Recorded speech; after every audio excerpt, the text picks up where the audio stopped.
Assalamualaikum warahmatullahi wabarakatuh. Hai teman-teman, hari ini kita akan bahas materi kelas 12 yaitu katabolisme ya.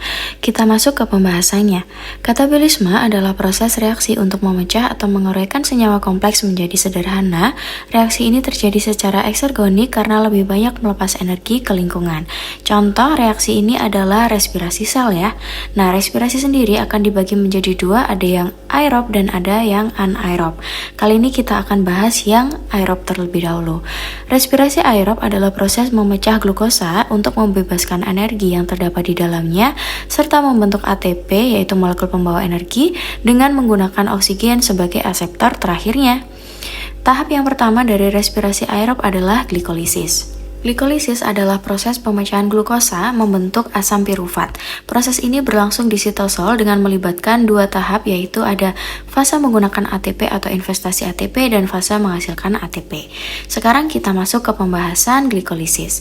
Untuk yang pertama, glikolisis diawali dengan perubahan glukosa menjadi glukosa 6-fosfat akibat adanya enzim heksokinase.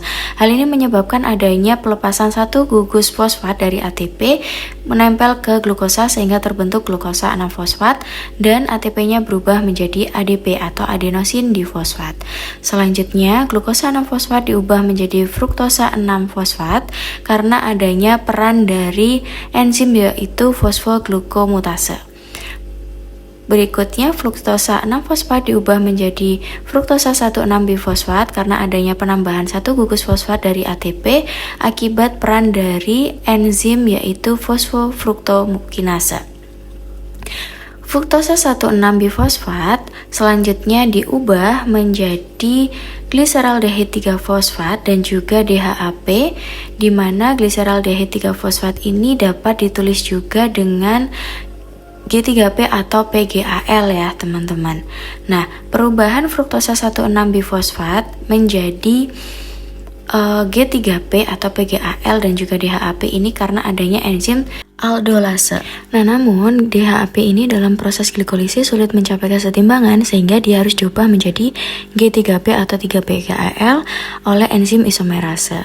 Nah, nantinya akan diperoleh dua jalur ya teman-teman, ada 3-PGAL-nya, ada dua sisi, sehingga piruvatnya yang terbentuk juga akan dua nantinya di akhir. Nah, G3P atau 3-PGAL akan diubah menjadi 1,3-bifosfogliserat, akan melepaskan sebanyak 2 NADH dan 1,3-bifosfogliserat di sini diubah menjadi 3-fosfogliserat, nantinya akan membebaskan 2 ATP. Proses perubahan dari 1,3-bifosfogliserat menjadi 3-fosfogliserat itu karena adanya enzim fosfogliserat kinase. Selanjutnya, untuk yang 3-fosfogliserat akan diubah menjadi 2-fosfogliserat oleh enzim fosfogliseromutase.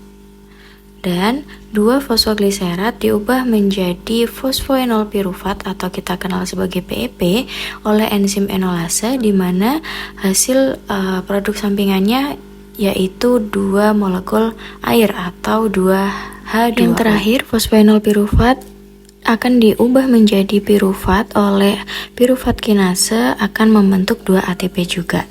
Nah, dari proses ini maka dapat kita tarik kesimpulan bahwa untuk yang perubahan glukosa menjadi 3-PGAL itu merupakan fase investasi ATP atau fase penggunaan ATP. Kita sebut sebagai investasi karena nanti di akhir akan terbentuk 4, tapi yang 2 dipakai di bagian yang awal ini tadi ya teman-teman. Nah, di sini diperlukan 2 ATP untuk perubahannya. Selanjutnya, untuk bagian proses yang bawah yaitu perubahan 3-PGAL menjadi 2-pirufat itu akan terbentuk 4 ATP. Ya, di sini adalah panen energi atau perolehan energi di fase yang kedua sebanyak 4 ATP. Dari sini dapat kita simpulkan bahwa ATP bersih pada glikolisis ini diperolehnya sebanyak 2 ATP aja ya teman-teman, karena yang duanya kan dipakai invest di awal tadi. Selain ATP juga akan diperoleh NADH. NADH-nya juga ada 2, diperoleh dari perubahan 3-PGAL ke 1,3-bifosfogliserat tadi.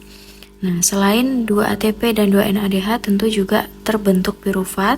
Pirufatnya sebanyak 2 juga. Nah, untuk mudah mengingatnya, hasil dari proses glikolisis kita singkat sebagai 2-aspinat.